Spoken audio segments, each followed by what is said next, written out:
there, it's me, Tia Torres, and thank you for joining me in another episode of Wild Instincts. So when we last met, we were chasing a grizzly bear through the jungle, but all is good. We got Baloo recaptured and gave him a big bear hug and got him settled back down in his enclosure. So let me give you the layout of everything because it's going to be very important for this entire podcast series. So we stayed in hotels in the city of Kandy with a K. All right. Our compound was probably about 15 minutes away, 20 minutes maybe. And it was in a more of a rural jungle area. Okay. So every morning we had to meet our driver, outside the hotel, and we would travel to the compound. So let me break this down. The hotel, it was older. Well, it's hard to describe. It was beautiful, but it wasn't like a brand new hotel, but it was beautiful. It had like the big archway where you pulled in, these long hallways, like with like the adobe tile floor. Everything was very primitive back then. I may have said this before, nobody really had cell phones yet. And I knew that we were lost in time when the first place we went out to eat, and let me describe this to you. The restaurants there are not like the restaurants we're used to out here. And well, they're not like any restaurant.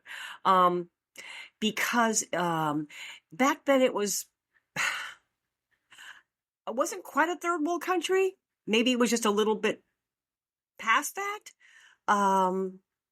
A lot of like dirt roads, rickety roads that had a lot of potholes in them. Everybody walked or you saw elephants being used for transportation. People riding wagons pulled by livestock, whether it was a mule or a cow. There were cars there. Don't get me wrong. We'll get into that later. Holy crap about the car situation. Woo! And so the restaurants were very small and dingy. Okay.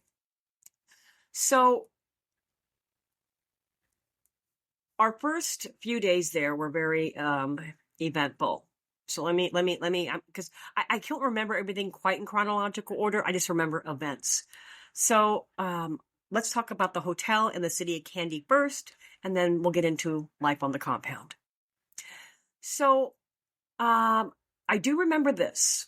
It was my first or second night staying in the hotel. Okay. To go to my room, it was a long hallway, like the only main hallway in the whole entire hotel. And it ended in this big banquet room. Okay. When I mean a banquet room, kind of like an old school auditorium. Okay. But things were very beautifully decorated. I will say that. Okay. So it wasn't my first night there, because my first night there I was exhausted. It would have been the second night sleeping there. And in the morning, it was pretty early, I would say. I heard this noise out the door, equivalent to like a drum. It was boom, boom, boom. And it was loud, but it was steady like that. I'm like, what is going on outside my door? You know what? I stand corrected. It was my first night there because I was super tired from the flight. That's right. They let me, the boss man let us sleep in because we got there. Yep, that's what it was. It was my first night there. Okay, so I'm tired. You got it? I did sleep in because it wasn't early in the morning. It was probably midday. All right, back to the boom, boom, boom. So I'm tired. I'm cranky. I'm still a little airsick, by the way. And I fling my door open to my hotel room. And I yell out the door, "What the fuck?" And I look down the hall and right in front of me, and there are people, lots of people, dressed like they're having a celebration, like in fancy Indian traditional attire. And I look to my left, which is down towards the banquet room, and I see halfway down the hall, in the middle, walking, looking like a man and a woman getting married. So when I scream, everything stops. The drum stops. Everybody stops. They're all moment. And the bride and groom turn around and look at me. And I'm like, you've got to be kidding, Tia Torres. Did you just interrupt a wedding? Yes, I did. And all I could think to say was, sorry, carry on. And I closed my door. Yes. That is how I learned about, and I learned this from the gossip in the hotel, that it was a wedding where the bride had just met her husband only minutes before, like right there as they were getting married. So that was interesting. Beautifully dressed, though, beautifully. So I ruined that wedding. Another interesting moment was when we went out to eat. And this is all in the same couple of days. We went out to eat at this little restaurant, and we ordered food. And 45 minutes, an hour later, the food is still not there. So, and we had gotten sidetracked because we were talking. We were excited. We just got there. And at some point, we said, "Wait, our food's not here." So we called the man over. I'm like, "Excuse me," and we're he doesn't speak English, so we're explaining, like, where's our food, and he figured it out, and he has us call our translator in, because our translator was outside sitting waiting for us. And it's explained to us that the reason it's taking so long is because they don't turn the grill on until they have a customer, because they have daily what they call brownouts, meaning they turn the power off, or they make you conserve the electricity, because electricity is very hard to obtain there. So it takes forever for the grill to heat up. Mm-hmm. So while we were sitting there for another, 30 minutes, I then noticed the music on the radio. And I'm like, wait, did they just play Garth Brooks? Like Shameless, the song Shameless? I love Garth Brooks. And then I noticed that the DJ, who does speak English, but in an Indian accent, says, "Today, the top 10, the number one songs today." And I'm like, Shameless is wait, what? That song came out like in the 80s.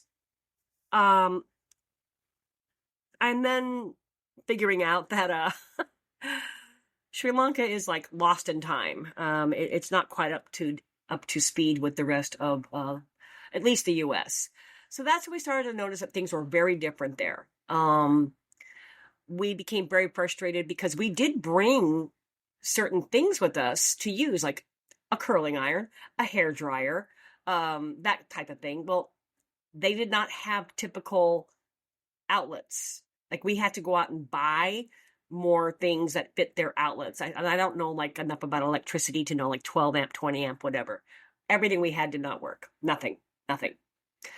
I know that I ordered a broom. I went to get a broom, and there were none in the city of Kandy. So they said that it would have to come from the capital of Sri Lanka, which was 4 hours away. Colombo. That's the capital of Sri Lanka. So it would take a couple of days for me to get a broom. But I think the biggest thing I noticed about our hotel was that we did not have screens on our windows. We did not have air conditioning. So we had to keep the windows open and the little plug-in fans going. And I then realized that there were a lot of wild monkeys. I mean, the monkeys were like stray cats everywhere. They got into my room, got into all my things because I left my stuff out, stole stuff from me. There was probably like 3 of them when I walked in my door one day. Shooed them out. And Tatanka, my pit bull, was laying there on the bed watching them. She didn't do anything. I'm like, really? You just let these little thieves steal all of our stuff? So, these were just like the first few days of being in Sri Lanka. Very interesting. There was one day that I saw a monitor lizard the size of an alligator cross the street, scream like a bitch, and then I'm told that it's normal. They're everywhere. What else? Iguanas everywhere. Parrots, like big, beautiful, colorful parrots everywhere. I mean, the wildlife was just, oh, it was everywhere. It just wasn't something we were used to, where living in California, we had coyote, ravens, those kind of animals, but, nothing like what they had there in Sri Lanka. Everything was very colorful. So that's what life was like, living in my hotel in the city of Kandy. And it would become my home for, oh my gosh, what, 8 months, a year? I was there a while. I learned very quickly that they did not have fast food there. There were no fast food restaurants whatsoever. They did have Coca-Cola products, but the other problem there was refrigeration was an issue. Not many places had refrigeration, including the stores. None of the stores had refrigeration. So you had to bring your things back to your hotel and get ice and put it in like a cooler or something. Now, getting ice from the hotel, they didn't have those little ice machines. It meant going to the kitchen. This is a true story, by the way. Going to the kitchen, and one of the kitchen workers would get out an ice pick and chip away at a huge block of ice until you had enough ice chips to fill up your cooler. So that was another interesting aspect of living there. Let's see what else. Gosh, there's so many stories. So many stories. Oh my God. And you know what? As I'm talking to you, I'm remembering. I'm gonna write them down. Don't go anywhere. Let's see here. I did that. Oh my God. Let's see. Oh, you know what? There's going to be another interesting story I forgot to tell you. I just thought about this. Should I tell you now? Yes, I'm going to tell you now. Okay. I forgot to tell you who else was with me. So our boss, Brian McMillan, and I'm all over the place right now because I'm starting to get excited about the stories because this is where everything gets really crazy. My boss, Brian McMillan, he also had his nephew come with us. Now, his nephew had been raised around exotic animals, but he didn't have a lot of training experience at this point. His name was Brandon. How old was Brandon back then? Brandon must have been in his 20s. Typical rebellious young guy. You may recognize his name, Brandon McMillan. The same Brandon who had a very popular TV show on TV called Lucky Dog. And so that was Brandon. I knew Brandon before he was Brandon. So he got me into a lot of trouble because I was constantly trying to keep him out of trouble. But we'll get into some of his adventures later. So Brandon was with us, Brandon McMillan. And I'll introduce you to the characters in another episode. But just so you just kind of get a visual of what Kandy, Sri Lanka was like. I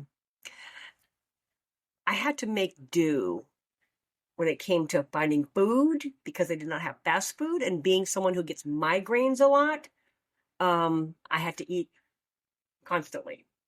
So it was very interesting, but we'll get into that later. Oh my God, the stories. I just thought of another story. Oh my God, my dentist trip. Oh my God, I got to tell you about when I went to the dentist. Not now. All right. I was rambling like a you know what, but I'm super pumped. I'm super excited because these stories are going to get crazier and wilder as we go. Oh, you know what they say? Always follow your instincts and stay wild.